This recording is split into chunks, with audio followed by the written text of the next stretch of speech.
right. I'm here with Mr. Gregg Braden himself. So excited to be with you today, Gregg.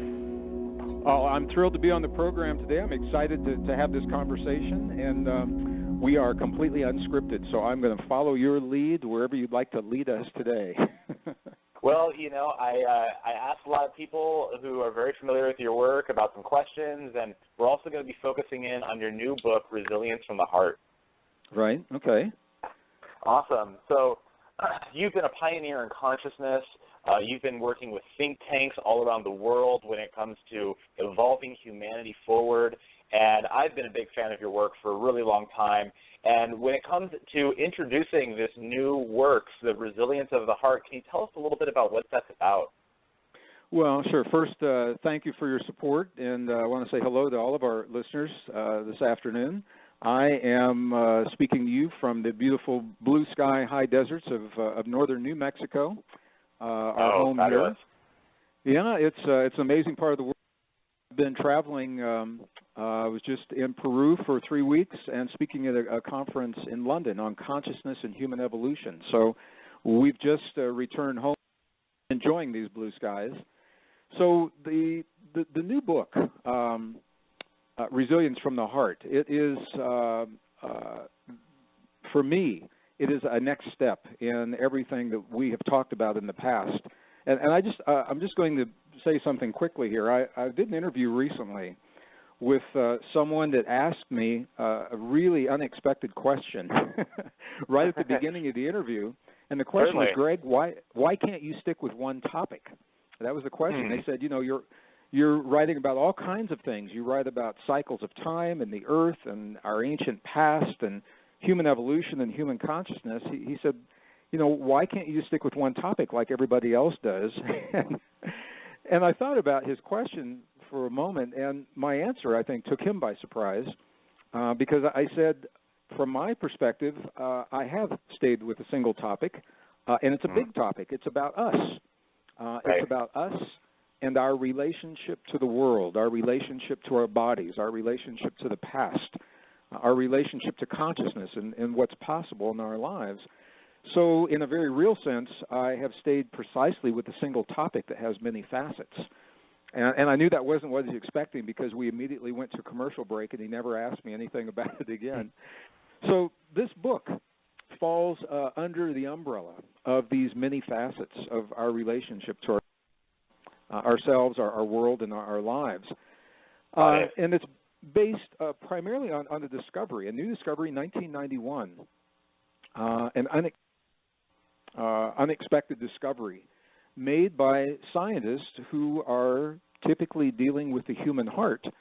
And, you know, we've been transplanting hearts since the 1960s. They're routinely done now. The procedures are very successful, have a very high success rate. So the thinking, because of that success, the thinking has been that we pretty much know, you know, everything there is to know about the heart. And it's for that reason scientists were very surprised. In 1991 is when the paper was actually published, revealing the discovery of 40,000 specialized cells throughout the human heart in a concentration that had never been seen before. They're called sensory neurites, and that's a kind of a technical sounding term for what is essentially cells that are very similar to what we find in the brain. However, they are in the heart. And the significance of this discovery is twofold. One, it tells us that we have the capability in our hearts to perform many of the functions that we thought were only relegated to the brain. So it's through these sensory neurites we now know that the heart has an ability to actually remember independent of the brain in our head, what's called the cranial brain.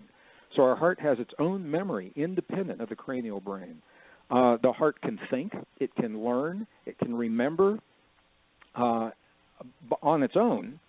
That's number one. And number two, where this gets really, really interesting and ties into much of the work from the past and our most ancient and cherished indigenous traditions, is that we have the ability, we're born with the ability to merge this neural network in our heart with the neural network in our brain. So we're talking about two separate organs, but a single potent neural network that allows us to do extraordinary things in our lives. And we're talking about intentional states of deep intuition, for example. We've all had spontaneous moments where we have these flashes of insight.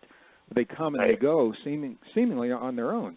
Now we know that we are born with the ability to actually trigger that at will when we choose, when we marry these two neural networks. We know that these networks give us direct access to the human subconscious. They're a hotline to our subconscious. And if we're ever going to reprogram some of the unhealthy beliefs that we acquire early in life from our primary caretakers or our society or our families or wherever it is, you've got to access the subconscious in a language that's meaningful to the subconscious. And this allows us to do precisely that. The studies are showing that when we marry these two networks together, we also have tremendously enhanced abilities that we would call ESP, that we would call precognition, knowing what's going to happen before it actually happens. Very, very good studies, peer-reviewed science now that is documenting our ability to do these things. So, and a host of other things. So the bottom line here, the new book, the new book is about what this discovery is, how it came about, why we missed it in the past, the thinking that prevented us from acknowledging this very, very powerful network that we have available to us, and the techniques. How do we go about actually marrying these two very potent neural networks into a single network in our lives? So that's a long answer to a short question, and we can tie into that throughout the rest of our conversation. Certainly. That's what the new book is all about, and how we apply this ability that we have in our lives to what's happening in our lives in the real world right now. And I think that's why this book is unique. We are living what the experts are calling a time of extremes, and those extremes are pushing us to the edge, to the boundaries of the way we've thought of ourselves in the past, and they're changing our lives. I mean, whether we're talking about climate change, whether we're talking about economic collapse, whether we're talking about social change, our world is changing very, very quickly, and we can no longer separate those changes from our individual lives. And what this book does, and the purpose of creating the book in the form that it is today, it was released early in 2014 in another form, so it is now in a new form with new material, is to specifically address the challenges that we face in our lives. We're losing jobs, right and left. The way we've thought about our future is changing. Stress levels are up. People's health have become impaired for individuals. And there's really no good blueprint, no guidelines to help us navigate our way through a time like we're experiencing now we've never seen in our lifetime. So it's taking this new discovery of the potential between the heart and the brain and the way it empowers our lives, and then giving us ways to apply that in the real world. So that was why I wrote the book and why it's being released right now. Fantastic. And I know that for you, you've been in this place of wanting to really flesh out how do we navigate these modern times where there's so many unknowns and there's so much innovation going on that pulls us in all of these new horizons where we don't have a roadmap, and we have to go looking for answers to be able to create an inner GPS and an outer GPS for where we're going as a species, as well as within our individual lives. So I see that, through your bodies of work, this has been an ongoing exploration for you. I know that for me and many of our listeners here today, I think intuitively we've all felt that the heart itself has an intelligence, and that we can feel it, and that we can listen with our heart. A lot of these terms that have been getting used, speaking from the heart, and an understanding that it's almost like it's been ingrained in us in certain ways, but it's also been lost in certain ways. So knowing that we have these organs, that the brain and the heart, both with some form of neurons in the brain, neurites in the heart, which I think is really a massive discovery and is very, very cool. Being that that's the case, why do you feel like something that's so inherent within our biology and DNA is not something that is as natural for us as a species to connect the intelligence of the heart and mind and how we operate within our daily lives? Where does this information get lost? Yeah, big question. It's a good question. So I'm going to back up about a half a step because Sure. you actually asked a number of questions within that question. My sense has always been that the better we know ourselves and the better we know our world, the better equipped we are to embrace whatever life brings to our doorstep and do it in a really healthy way. You know, we don't have a crystal ball. We don't know precisely what the world, what our jobs, our careers, our relationships, our health, we don't know exactly what those are going to present to us. We can have an idea of trends, but we certainly don't know the specifics. So rather than chasing after each potential and trying to prepare, you know, for every possibility, my sense has been that if we simply know ourselves, if we know who we are, what our capabilities are, then that informs us in terms of how we can deal with life's extremes and do so in a really healthy way. And I think one of the places where it begins, in the year 2010, and I'm going to answer a couple of your questions here. In the year Sure. 2010, I released a book that was called Deep Truth, and did very well. It was on New York Times bestseller list for quite a while. And the book described the new discoveries of science. And when I talk about science, Amateo, I'm talking about what's called peer-reviewed science. Right. And I want to make a distinction between that and, you know, something that you see on the Internet. A scientist can work at NASA, for example, during the day and go home at night in his, you know, in his living room and write an article about the human body or about climate change or about Earth, you know, whatever it is, and post it on the Internet. And, you know, anyone can post anything on the Internet. So what often happens, and I think many of our listeners have probably seen this, all of a sudden someone picks up that article and they say, NASA scientists writes, you know, blah, blah, blah about climate change or about DNA or whatever it is. And all of a sudden it goes viral, and everybody is quoting a NASA scientist when the fact is that he wrote that article to his opinion. He wrote what he believes to be true, and he shared it from his living room. I'm going to contrast that to a peer-reviewed scientific article where a scientist under the auspices of a research institution, could be NASA, it could be JPL, it could be a university, writes an article, and the article, the study, is circulated among his or her peers for review. And the peers, it's a rough process, I can tell you from experience. The peers will try to find holes in the theory or find places where the idea breaks down, what doesn't work. And they'll also identify where things do work or where it's supported. It's called the peer review process, and it can take years.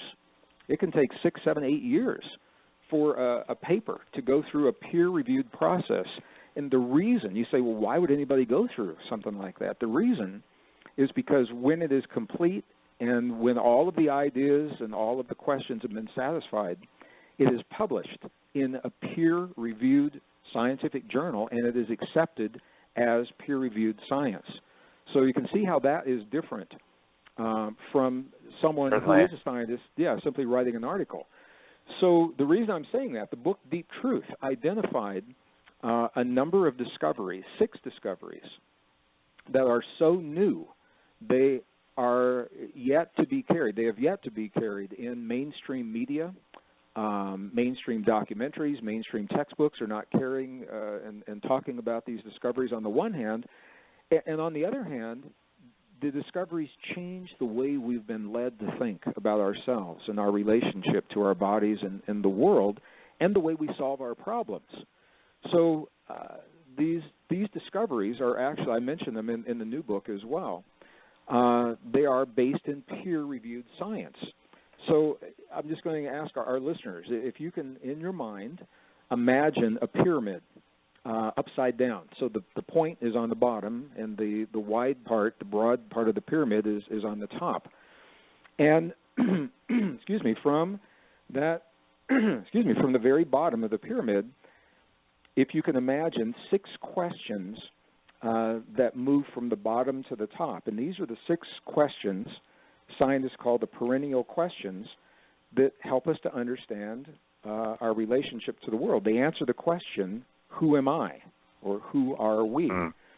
So scientists say if we can answer these 6 questions, then we can answer who are we, and we can begin to apply those answers in our lives. And this is important because we are steeped in the science of the way these questions have been answered. We are steeped in our public schools, in our communities, in our families, and our media. We have been told a scientific story based on the way these questions are answered. Excuse me. So let me just go through the questions real quick. At the very bottom of the pyramid, the first question is, what is the origin of life? Where does life come from? The next question, number 2, is, where does human life come from? Because there is a growing body of evidence that human life did not originate in the same place that other life has originated. So it's a good question. Yeah. So what is the origin of life? What is the origin of human life? The next question, what is our relationship to our bodies? Are we separate and powerless when it comes to healing our bodies and participating in our well-being and our health? Or are we somehow empowered to do that? The next question is, what is our relationship to the world beyond our bodies? And it's very similar. Are we separate and powerless from our world, or do we have an influence?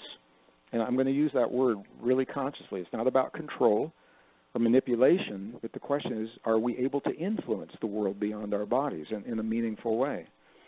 The next question is, what is our relationship to our past? Is civilization a one-time deal where it starts primitive and builds to what we have today, or is it cyclic? And have we had advanced technological civilizations in the past who've chosen different paths? And if we have, what can we learn from their success and their failures? And the last question, and perhaps one of the most important of all of these, is, what is the fundamental rule of nature? Is nature based upon the Darwinian ideas of competition and conflict, or is there something else happening? So these are the unified questions. Field theory merging together in terms of the principles of nature itself. Sure. So these are the 6 questions. If our listeners can kind of envision those 6 questions on the pyramid. Now, on the left of the pyramid, we have been steeped, as I mentioned, in the public schools, public education, universities, for the last 150 years in a scientific story that is based on what we now know are false assumptions of science. So when we go to our little chart here, the false assumptions have told us, let's just run right through the questions. The origin of life, we've been told, is random, that it is a random occurrence. The origin of human life is random. We've been taught that when it comes to our relationship to our bodies, that we are separate and powerless when it comes to participating in our well-being and health and healing of our bodies. Our relationship to the world, we've been taught, is separate as well. Our relationship to the past, our schools teach that civilization began about 5,000, maybe 5,500 years ago, and that we are the pinnacle, the most sophisticated technological civilization that's ever advanced. And the last question, as I mentioned before, Darwin's ideas are taught as fact in the classroom, that nature is based upon this model of competition, violent competition and conflict. The problem with that story, the problem with the story that we've been steeped in, is every one of those now, peer-reviewed science has overturned every one of those ideas. And they are still being taught as fact in the classroom, even though the best science of the 20th and now the 21st century is telling us something very different. So let's go to the right side of our inverted pyramid. And now we know the origin of life is not random. The origin of human life is not random. Our connection to our bodies is that we are deeply connected to our bodies. Our thoughts, feelings, emotions, and beliefs change the chemistry in our heart and our brain, and we can regulate that chemistry by regulating the way that we feel, our emotions, thoughts, feelings, emotions, and beliefs. And the same for the world beyond our bodies. We are deeply connected to our world. The best science is, if we're honest with ourselves, there no longer is a controversy as to whether or not we're connected to the world. That question has been solved through quantum physics. We are connected. Absolutely. The question now, here the big question is, to what degree are we connected? How connected are we? How much influence do we really have over the world beyond our bodies? Individually and collectively between our bodies and the world. Sure, but this stuff isn't being taught in the classroom. Civilization, now the best science of our time is showing us that civilization is not linear, it's cyclic. And there have been cycles of civilization before ours. They're about 5,000 years in length. And I personally have documented, been to some of the archaeological sites unearthed in the last 5 to 8 years that are now pushing the date of advanced technological civilization back into the last ice age and possibly before.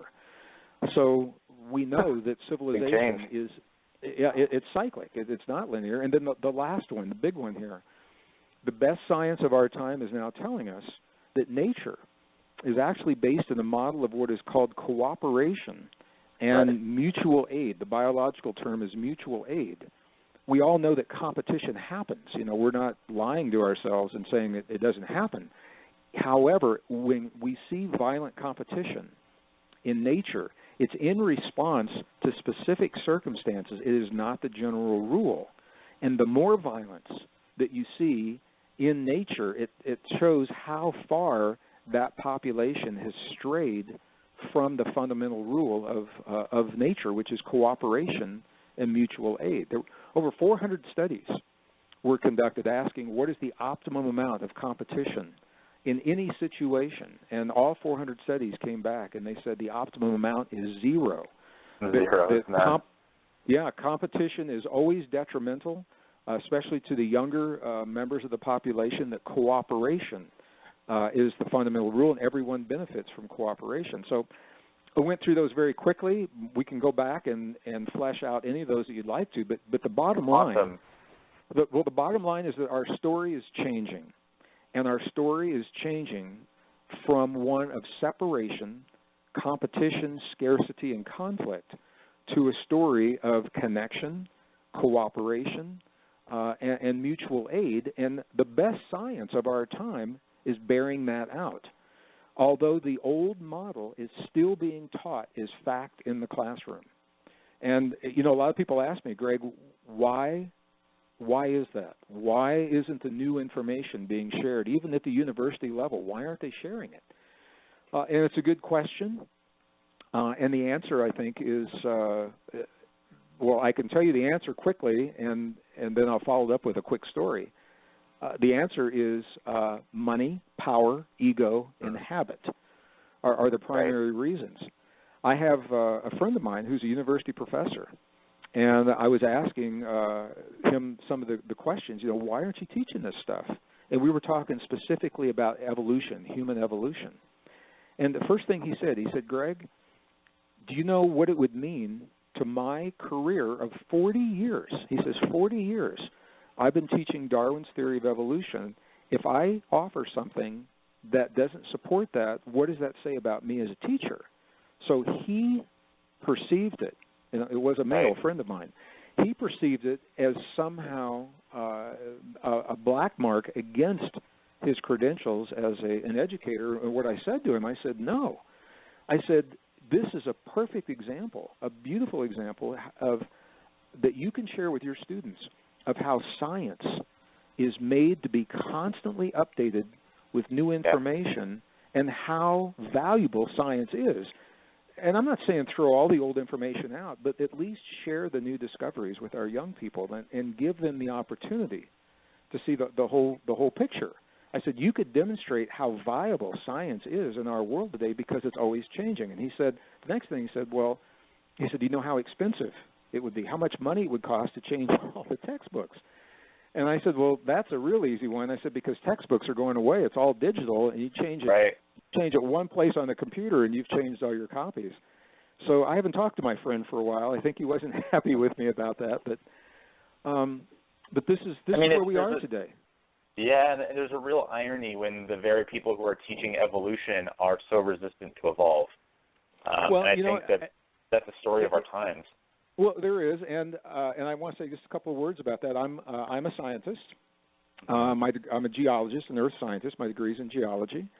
And as a geologist, what I can say factually is that evolution is a fact, and I've seen it in the fossil record for other forms of life. Where it breaks down is when it comes to humans. And for 150 years, since Darwin's time, Darwin came up with an idea. In 1859, he published his first book, The Origin of Species was the title. And that idea suggested, it was a theory, that all life evolved from a single form, a primordial form of life, and all life evolved gradually over long periods of time, and there were places that were what were called punctuated equilibrium, where there were spurts in the evolution, but in general it was over long periods of time. And you can see that. I can see it in the fossil record very clearly when it comes to plants and animals and even primates. When it comes to humans, Amato, this is what's fascinating to me. The whole idea breaks down. For 150 years, we've had the best scientists of our time, the best equipment, the best universities, the most money, the best technology. And you would think if we were on the right track with this, we would be further along by now. But when you look at what is called the human evolutionary family tree, and you see the lines that connect modern human with our ancestors, every one of those lines is a dotted line. And if you look at the legend in the textbooks, it says they are speculative or they are inferred because there's no physical evidence that supports it. And I think there probably will not be, because we appeared, modern human, what's called anatomically modern human, AMH. We appeared on Earth about 200,000 years ago. And if you take a skeleton from us then and you put it next to a modern human, us today, for all intents and purposes, we are the same. We haven't changed in 200,000 years. That's not Darwin's idea of evolution. So our bodies haven't changed. But what has changed is the way we use the organs in our bodies. That is where this discovery of the heart and the brain and the neurites in the heart come in, because we are now evolving. We have the opportunity to trigger intentionally these conscious states of extraordinary experiences that have been relegated to the mystery schools and the mystics of the past. Everyday people now are doing these things on demand at will because they have learned to do this. This is an evolutionary step that goes beyond the fossils of our bones and what it is that we've been looking at in the past, and also the new science of epigenetics that tells us that we can change the DNA in our bodies, also tells us that when we embrace this inner technology of connecting the heart and the brain, and all of the effects that it has upon our biology, it enhances our immune system tremendously. It triggers the anti-aging hormones in our bodies. Over 1,300 biochemical reactions are triggered from making this connection. And when we sustain that, we become very, very different people. This is an evolutionary step that we're talking about. So it all ties together. We're moving from an old way of thinking that has created the world that we see today, and it's been a good world. It's served all of us. And what's happening is it's unsustainable, and we're seeing that world breaking down.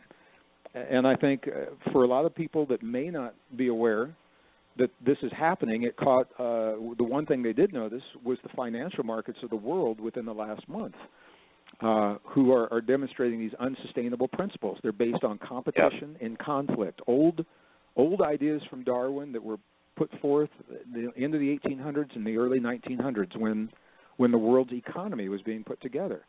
So this is a perfect example of where the thinking of separation has been a foundation of our world and our society, and it plays a role in every one of our lives, and it's unsustainable. It's breaking down. So we have a choice now as these things break down, whether we're talking about climate change or conflict or social change or economic change. Are we going to replace the unsustainable systems with more of the same, or will we embrace what the new discoveries, the deepest truths of our time have now revealed, and let those old ideas go and build new sustainable systems that work for everyone? And that's really the turning point of where we are in our world today, which happens to be the title of the book that was released in 2014, identifying how we fit into these big global changes. So the theme in all of these things, Amato, is we can't separate what's happening in the big world out there from what's happening in the world in our bodies. What we can do is embrace the gifts that we've been given within our bodies to help us to embrace the change in our lives in a healthy way. And so the last piece of this is, as we learn to connect this heart-brain system together, it also gives us greater resilience to the change that we're experiencing in our lives. It doesn't stop the change. It helps us to adapt to the change easier. And we can go into a lot of detail in the book about why that is. But resilience begins in the heart with the way our heart functions, our heartbeat.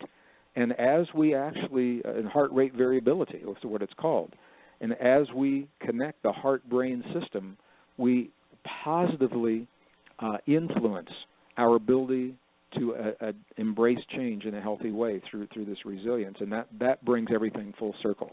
So that was a whole lot of information, and I'm going to stop talking, and I'll let you ask some questions now. Well, that was fantastic, and it really tied everything together. And I know a lot of our listeners from both my community and Portal to Ascension community, we're looking for this central nervous system for our own evolution. we're looking about how do we apply this required change that's really bubbling up inside of us. And one of the things that I see in what you're presenting as a concept is this idea of moving into resilience and maybe moving out of like reliance on oil, reliance on stuck information in textbooks, reliance on governing forces. And I wanted to know if you could speak into, and maybe that's not the way that you would word that paradigm shift, but I'm curious about how we make that shift and what that means for us as a species and humanity going into reliance as a primary driving force. Sure. Well, it's a good question, and we all learn differently. Everyone learns differently, and we accept what we learn at different rates. That's why we find that change happens gradually, usually over periods of time, because not everyone is embracing the change at the same time. What biology tells us is that crisis is a trigger for evolution. And what that means is that when everything seems to be going pretty well, and life is chugging along, and everything is working, we don't feel the need to do anything differently, so we're reluctant to make change. And what we find in our time right now, our time in history, is the best minds of our time are now telling us that we're living what's being called a time of extremes. Mm-hmm. And I want to be really clear about this. When I say extremes, it doesn't mean they have to be bad things, or even good things, for that matter. They're just big things, big changes in our lives. And change typically is hard for people for a lot of reasons. We're hardwired to try to find normalcy in our lives. So even when the change is happening, there is a reluctance to acknowledge that the change is going on. People will tend to to kind of average out all of the change, what's called normalcy bias. So normalcy bias is when we see the big stuff happening in the world, but we give a meaning to it that helps us to embrace it. If you look at a textbook definition, if you go to a psychology textbook or Google normalcy bias, the example that's always given is with what was happening in World War II in the concentration camps in the Holocaust. And what the stories they tell about people in the communities where they saw members of their community were being put on trains and taken away, and they had heard the horrors of what was happening, but nobody wanted to believe it. So they made up the story. They made up the story that those people on the train were the lucky ones that were going to new lives and being relocated to new housing, because that was their normalcy bias. They couldn't embrace the horror in that case of what was happening. Well, we're not living a Holocaust in that sense, but our world is changing so quickly right now. There is a tendency for many people to cling to the idea of the world that they used to know and to wait for things to get back to normal rather than embracing what we are living today as the new normal. And I talk about this in the book. We are living a new normal. The extremes are the new normal for our lifetimes and for our children's lifetimes. Climate change is a fact. There are all kinds of ideas and discoveries about what's triggering it, and that's a whole different conversation. But the fact is, in our lifetime, we will not see the climate that we have been accustomed to, the seasons coming at the same time, the rain coming at the same time, the snow coming at the same time, temperatures, and that changes everything. It changes jobs, it changes industries, it changes where food is grown, where people live. In our lifetime, the economies of the world will not be what we've been accustomed to, in our lives 5 or 10 years ago. And when I say economies, a lot of people think it's all about money, and it's not. An economy can be about money, but it's really about people. And it's about people exchanging the vital necessities of everyday life, the resources that they need for themselves and for their families, for their daily lives. That's what an economy is. Money may be a part of it, doesn't have to be. But the economy, conflict, cycles of conflict. We are now living a cycle where we are vulnerable and susceptible to conflict and social change. So this is the new normal. And for those who are clinging to an idea of the way things used to be and waiting for the world to go back to that, they're the ones that are struggling because they are in conflict with the reality that is now at their doorstep. And for those that can let the old world pass and embrace the new normal, there are tremendous opportunities to thrive, to embrace the new normal in a healthy way and to thrive. And I give examples of that in the book. So it's about a way of thinking. And the normalcy bias plays a huge role in this. In mainstream media, no one told us that we're living a new normal. No one told us that the world of the past no longer exists. So, the thinking is if you can just take enough carbon dioxide out of the air, the climate's going to be fixed. Or if you can just, solve the problem of the debt, then the economies are going to go back to the way they used to be, back to normal. I mean, this is the thinking rather than seeing these as individual facets of a greater systemic change. And for me, this is what ties our modern world into so many of the ancient indigenous traditions, because our ancestors lived close to nature, and that means they recognize cycles.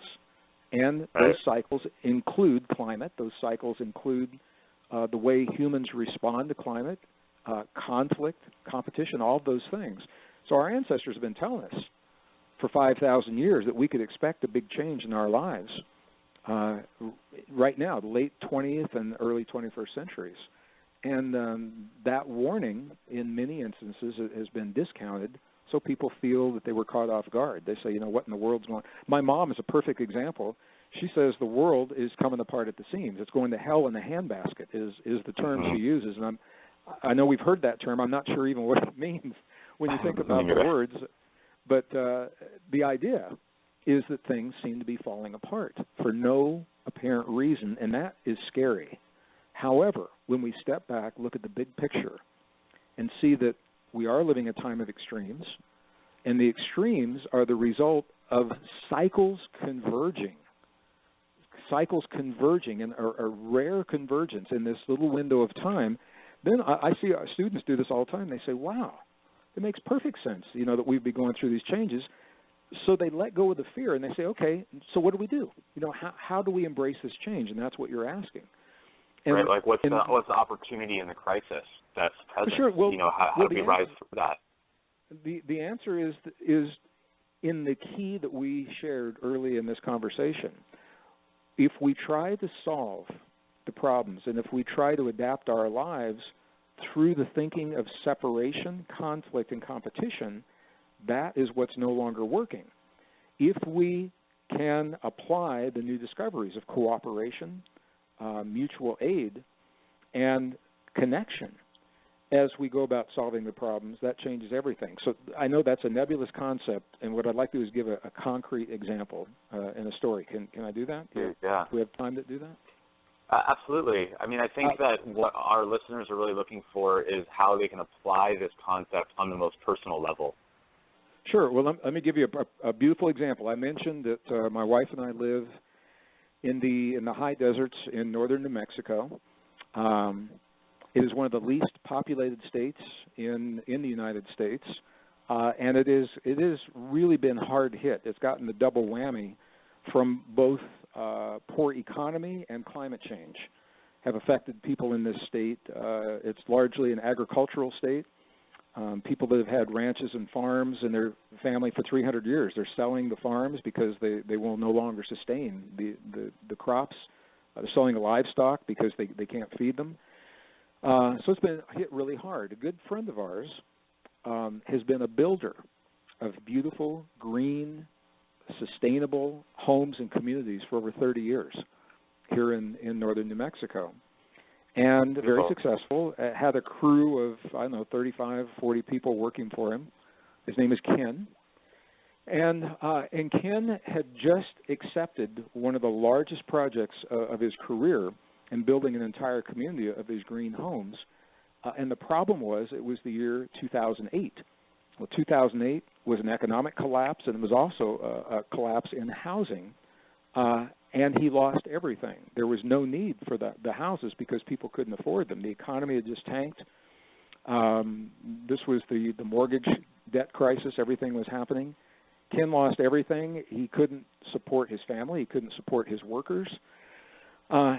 And at first he did what we have all been conditioned to do. He tried to recreate in his life the very things that were no longer sustainable and the things that had collapsed. He tried to say, okay, where can I go and build these green, sustainable homes, even though the world didn't support that at the time. The world changed. And this is where his struggle came from. He couldn't recreate what he had done in the past. The way he tells his story is really beautiful and probably much better than I can do justice to it right now. But he says he woke up from a dream. About 3 o'clock in the morning, he bolted up in bed, and he was asking himself a question as he was awakening from this dream. And this question changed everything. He said, what do people need? What do people need? He wasn't saying, how can I create a new business? How am I going to make money? How am I going to support my family? He didn't ask that. He said, what do people need? And I'll share with you in just a moment why that is such a powerful paradigm shift. But the answer to the question, he said, people need to care for themselves. They need to be able to take care of themselves no matter what happens. So the next morning, he woke up with this idea in mind, and he began to design, prototype, and build a way for people to do that, an innovative system of raised bed, self-watering, self-heating, covered greenhouses that could be as small as 12 inches square and sit on a patio in a high-rise in New York where people have no land, or they could be as large as 4 feet wide by 8 feet long, and in series where you've got 3 or 4 or 5 of these in land, places where people have land, like in New Mexico and Arizona and California, Colorado, and Texas. He began to do this, and he became so successful, much more than he ever did building homes. Right now, he's hired more people than he ever had on his crews while he was building his homes. He is healthier. His stress levels are down because he loves what he does, and he loves going out helping people care for themselves. And all he did was change the question. So here's the key. Here's the answer. Now, that was all context. Here's the answer to your question. In the old world that we were led to believe exists of separation, whenever we have made a choice, we've asked ourselves a question. Consciously or subconsciously, we say, what can I get from the world that exists? What's in this for me? How does this benefit me? That was the old question. But we don't live in that world. We live in a world of cooperation and connection and mutual aid. That means that question has to change. So the question now becomes, rather than what can I get from the world that exists, is what can I give, or what can I share, or what can I contribute to the world that's emerging. So this is a fundamental paradigm shift. It's not saying how do I benefit, it's saying how can I contribute, how can I help, and by virtue of finding a way to do that, we do benefit, but our personal benefit is not the primary driver. So Ken, in the worst economic downturn in 70 years in the United States, in one of the least populated states in the nation, with a per capita income that is second to the lowest in the nation, Ken is now thriving. He's employing more people. He's healthier. He's happier, and he's doing something that's sustainable. And all he did was change the question. And this is a perfect, concrete example of how the better we know ourselves and our relationship to the world, the better equipped we are to deal with the change of how that plays out. Love that. Because we live in this world of cooperation. If we, and I know a lot of our listeners, I'll just speak to our listeners directly.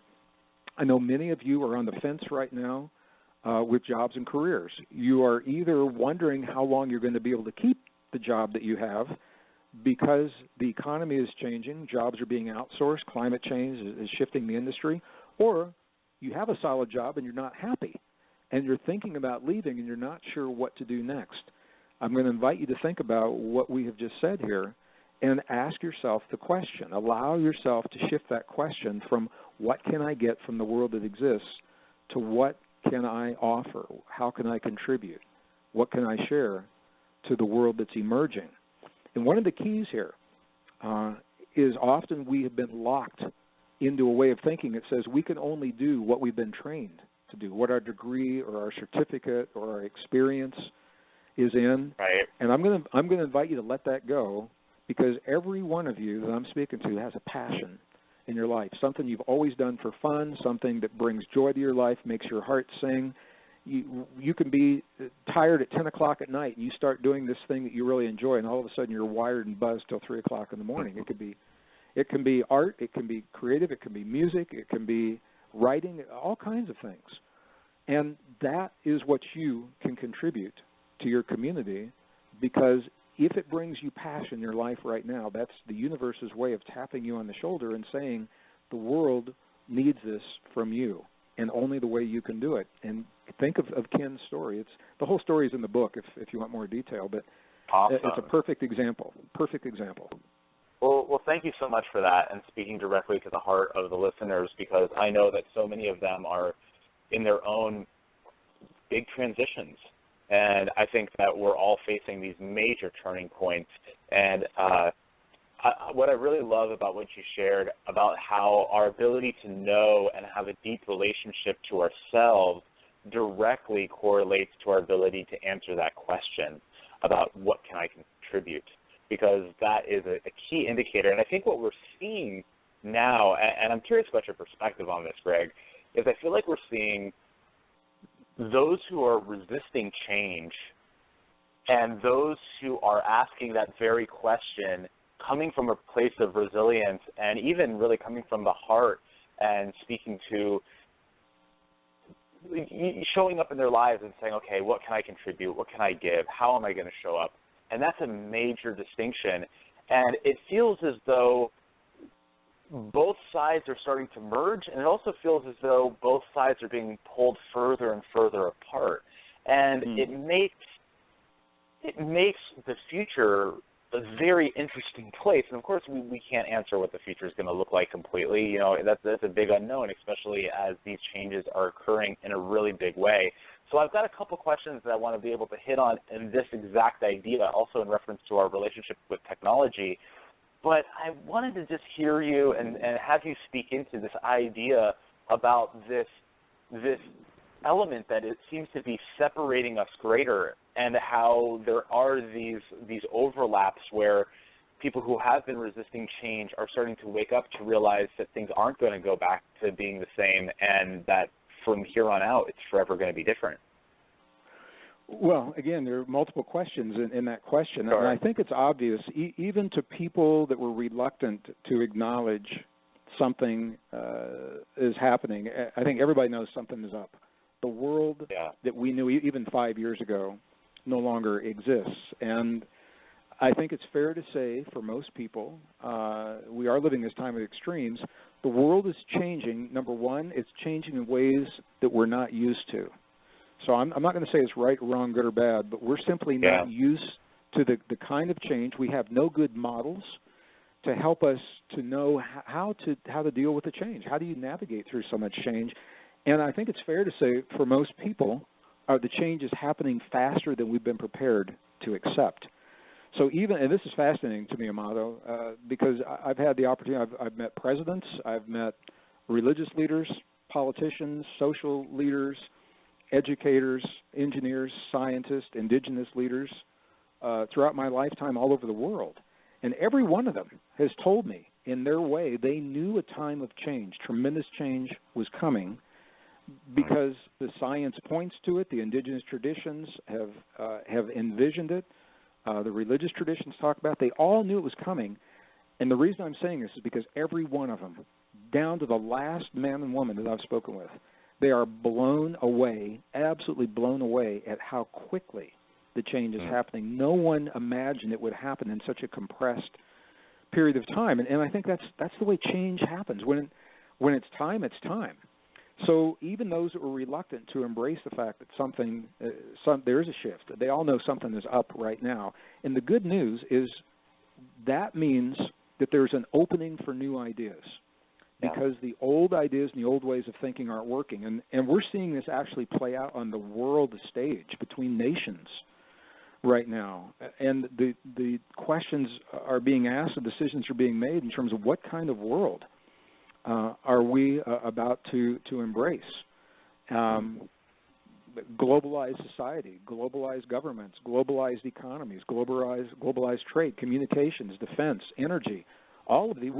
We haven't seen this in our lifetime. So it is playing out in a big way. And for me, what's important is if we try to move forward and implement ways of living and ways of thinking based on those old false assumptions, we know where that's going to lead, because it's the world we have right now.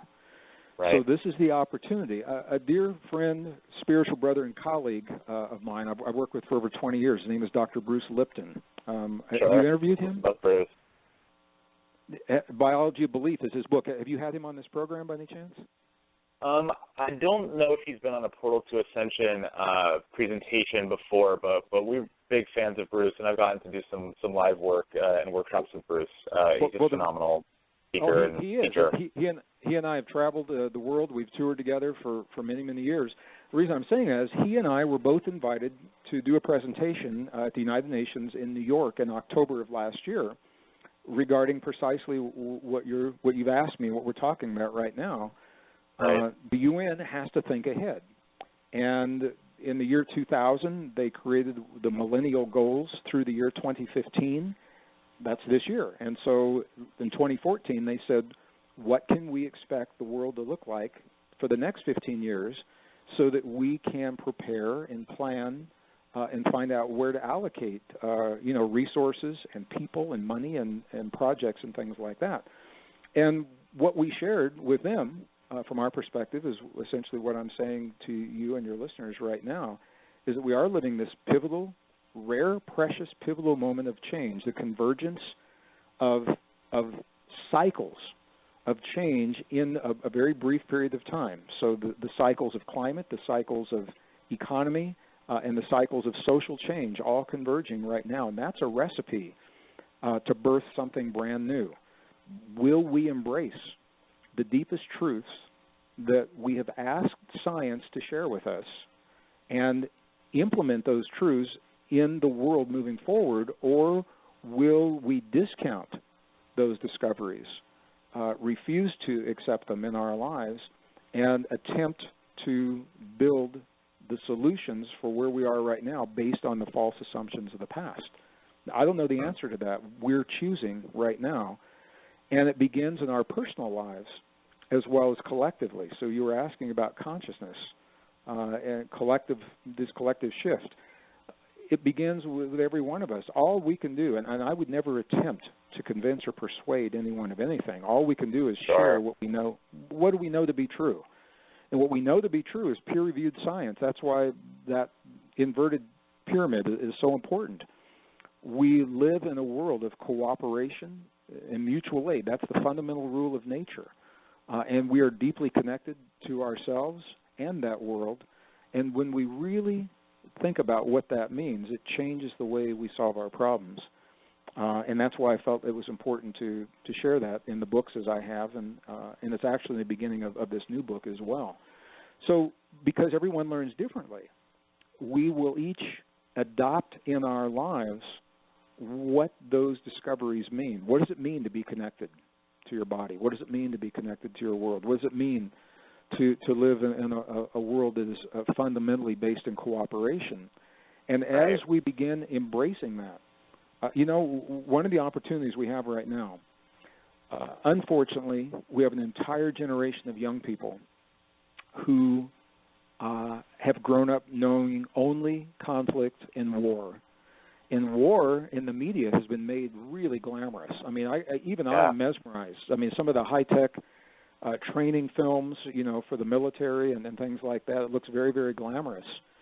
And it has normalized the thinking of violence and desensitized an entire generation of young people to that. Here's the opportunity.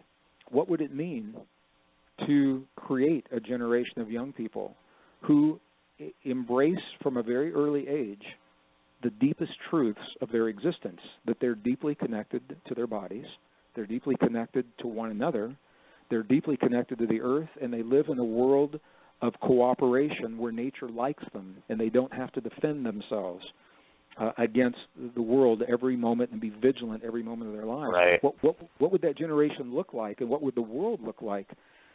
We have the opportunity to create that generation right now. Will we step into that and embrace it?